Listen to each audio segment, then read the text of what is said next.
Edward Snowden is the NSA contractor who leaked the deepest state secrets in America. Only a few hundred people were ever cleared to see them. He is the most wanted man in the United States. He lives in Russia today, and Vladimir Putin personally handed him Russian citizenship. Here's something most people do not know about him. Snowden's family had served the American government for generations. Nobody who knew Edward Snowden expected him to be the one who walked out with those files. And the documents he took shook the entire world and changed the way ordinary people look at technology. So what exactly was in those documents? Why does a man from a family that served the government its whole life turn around and leak its secrets? And how did he escape the country after taking the deepest secrets the American state had? In this video, we are going to look at Edward Snowden. In June 2013, articles in the Washington Post and The Guardian shook the whole world. Classified NSA documents had been leaked by a source nobody could identify. According to those documents, the American government was spying on its own citizens and on people all over the world, and it held far more than you would guess. We will get to what kind of information that was and how they reached it, but 3 days later, the unnamed source introduced himself. The man who leaked the documents was Edward Snowden. Now here's the strange part.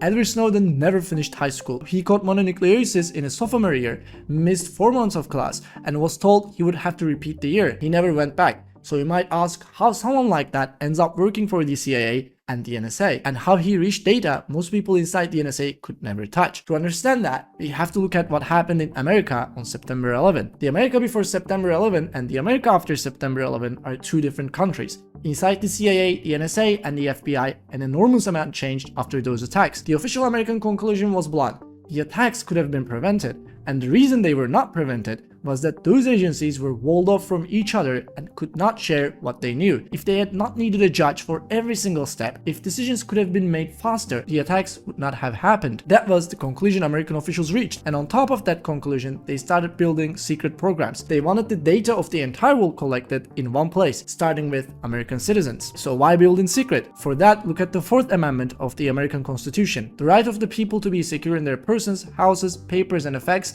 against unreasonable searches and seizures shall not be violated, and no warrants shall issue but upon probable cause. In plain language, to spy on an American citizen, you need a judge to sign it up first. A judge will give you that warrant for a suspected terrorist. That same judge will not give you a warrant for an ordinary person who is not suspected of anything. To American officials, convincing that judge was a waste of time, so they started building programs that only a handful of people would ever review. Now, who is going to build these programs? Smart engineers, of course, and there were not enough of them with clearances. This is the moment CIA, NSA, and FBI stopped caring about your diploma. What mattered was whether you could actually do the work. If you were good at the job, dropping out of high school stopped meaning anything. Of course, when those attacks happened, Snowden was 18 years old, and he was not working for the CIA yet. Snowden got into the CIA and the NSA without a degree. He took some computer courses at a community college and later picked up a GED, and that is the whole of his formal education. What actually carried him was what he taught himself about computer systems and programming. In all the time he was not sitting in a classroom, he was sitting at a computer. From everything I've read, his knowledge was far above average. In 2006, he accepted an offer from the CIA at a job fair. By 2007, he was working in Geneva under diplomatic cover. In 2009, he resigned from the CIA and moved over to the NSA. Fine, Snowden somehow worked at the CIA and then moved to NSA. But how did he end up reaching and copying data that ordinary NSA employees could not even see? The biggest reason is his position. Snowden was not a regular NSA employee, he was a system administrator. That job came with permissions that average employee would never get. Imagine having root access to every computer in the NSA. Snowden kind of had that. But comparing the employees, nobody gives you this kind of job because they trust you more.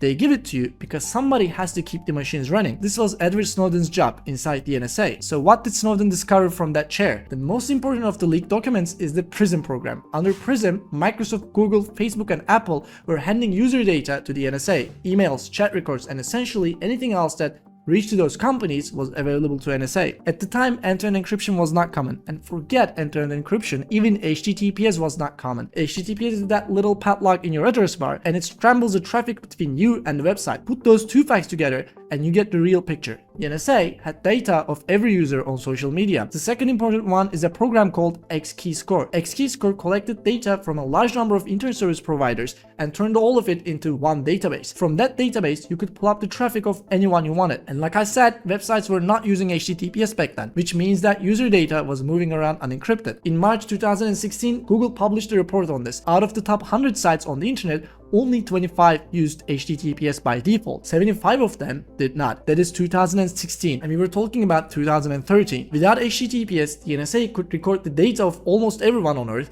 and see everything they did online. In January of 2013, in an interview with German television, Snowden was asked what a person with access to XK score could actually do. This was his answer. You could read anyone's email in the world, anybody you got an email address for, any website, you can watch traffic to and from it. Any computer that an individual sits at, you can watch it.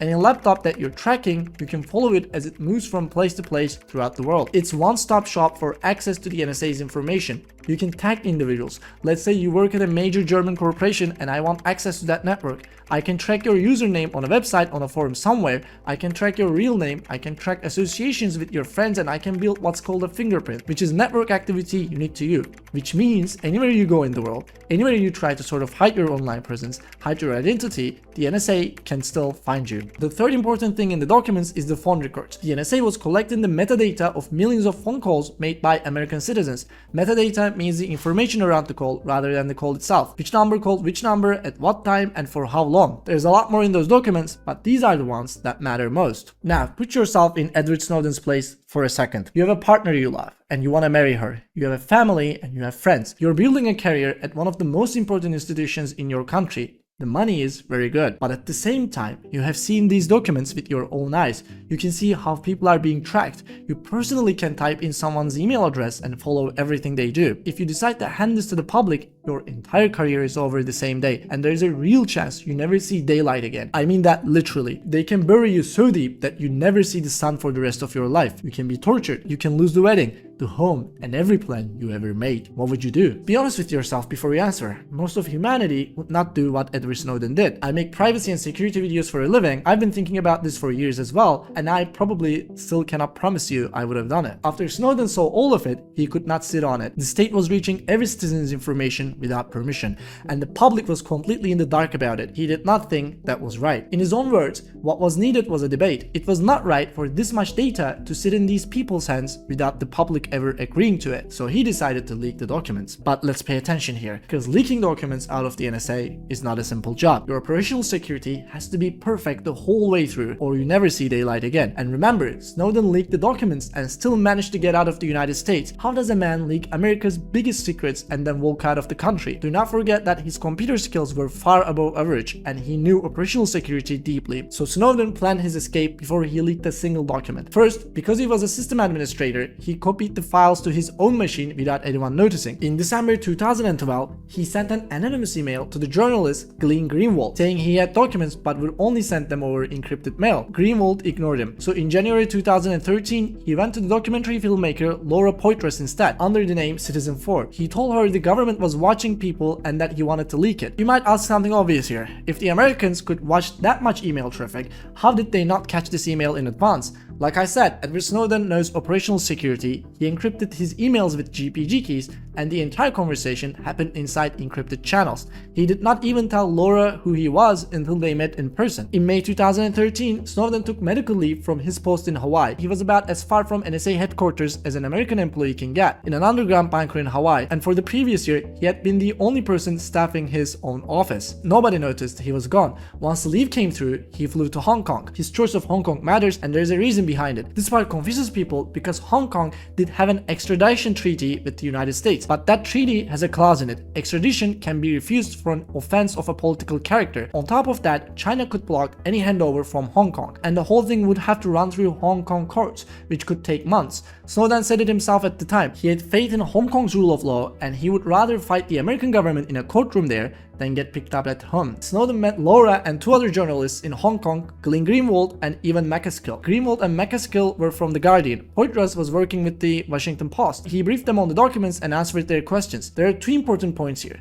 The first one is that Snowden did not leak the data himself. If he had wanted to, he could have cut every journalist out and handed the whole archive straight to WikiLeaks. Why did he not do that? Because some of that material could actually have harmed the United States. So he instructed the journalists to publish only what the public needed to know. The journalists would decide what the public should and should not see. And when Snowden picked those journalists, he picked people with their heads screwed on straight, who were already researching this subject seriously. The second point is that Snowden did not want to be named as the source right away. The reason is that once news channels know who leaked it, they can spin the story somewhere else. Instead of focusing on the leaked material, they could focus on the person who leaked it, and the part that actually matters gets buried. If you want to watch this entire leak unfold in real time, I recommend the documentary Citizen 4. There is the actual footage from the hotel room. In June 2013, these journalists published the documents they judged necessary in The Guardian and in the Washington Post. And then everything came apart. The whole world learned that America was watching internet traffic and had access to everyone's data, starting with its own citizens. 3 days later, Snowden went in front of the camera and explained why he did it. And in a way, the thing he was afraid of happened anyway. Instead of focusing on the leak, pro-government media spent its time debating whether Snowden was a traitor or a hero. You might be wondering what happened to Snowden in Hong Kong. Naturally, the United States wanted him pulled out of there immediately, but with help from WikiLeaks, he arranged a flight to Latin America. On June 23, 2013, Snowden flew from Hong Kong to Sheremetyevo International Airport in Moscow, planning to continue on to Ecuador. But the American government cancelled his passport while he was in the air. He was stranded in the transit zone of the airport. Snowden spent 39 days in that airport before Russia granted him temporary asylum. Hold on a second though. What exactly did Snowden do wrong? The man did not even leak all the documents. He handed them to journalists, and the journalists informed the public. Snowden is not a spy here, he's a whistleblower. So why can he still not return to his own country? Or at least stand the trial? Because the moment he returns, the court will find him guilty, 100%. Because Snowden is charged under the Espionage Act. That means the court only looks at whether you disclose the documents or not. Whether you were right to disclose them is not something the court can weigh. It is not allowed to. Snowden says even today that he would return home if they agreed to try him under the right conditions. The American government does not accept that. And let's think about the other side of this. When the state commits a crime, nobody from the state goes to prison. The NSA violated the Fourth Amendment over and over, and not one person went inside for it. In March 2013, 3 months before any of this broke, the Director of National Intelligence, James Clapper, sat in front of the Senate under oath. Senator Ron Wyden asked him whether the NSA collects any type of data at all on millions of Americans. Clapper answered, "No, sir." Wyden pushed, "It does not," and Clapper said, "Not willingly." 3 months later, documents proved that was false. Clapper wrote to the Senate admitting his answer had been wrong. Nothing happened to him. Everyone who designed these programs, signed them, and broke the law is walking around free.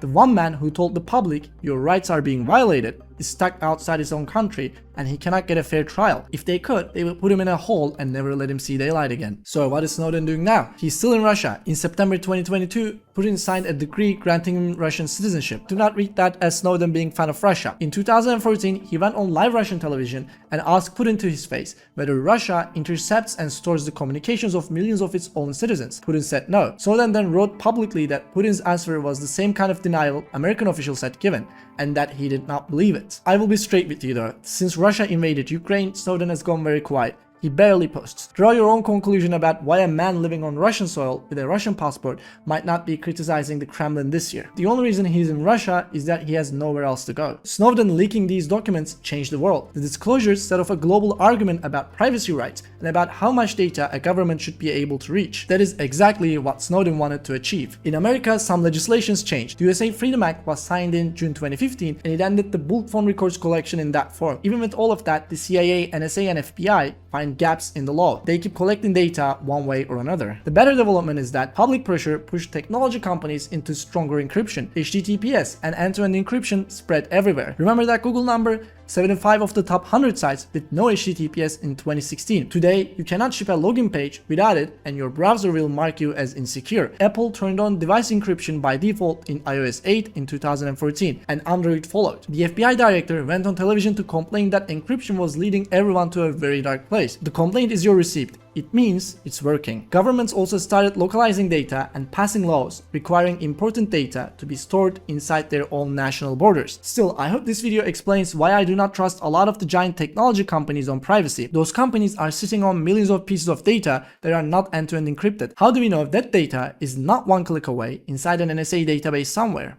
We don't. Most of humanity could not have done what Edward Snowden did. I want to thank him in this video. I hope he gets his country back one day. Thank you for watching, and before you go, I would like to share a source available software as a service I created, OpenFrame. With OpenFrame, you can review videos with your team. Everyone sees the same timeline and will be on the same page. You can share images, voice notes, annotations, videos on the timeline, which will make your editor's job easier. Or maybe if you're a client, it's gonna make their job easier as well. You can pay $10 a month and invite your team. No, you don't pay per seat, just $10 a month and that's it. You can invite however much people you want. And the best part is, if you don't want to pay, you can self-host it yourself because the code is in the GitHub. You can explore OpenFrame by clicking the link on the description. Speaking of operational security in this video, there's one detail about Snowden I left out. On December 11, 2012, while he was working inside the NSA's operation in Hawaii, Snowden walked into a small meetup in Honolulu. He spent about half an hour teaching strangers how to encrypt their hard drives. Then he sat down next to someone from the Tor project and walked him through setting up a Tor relay. He had set up exit relays himself, so he knew the configuration by heart. Tor is a network build so that nobody in the middle can see who's talking to whom.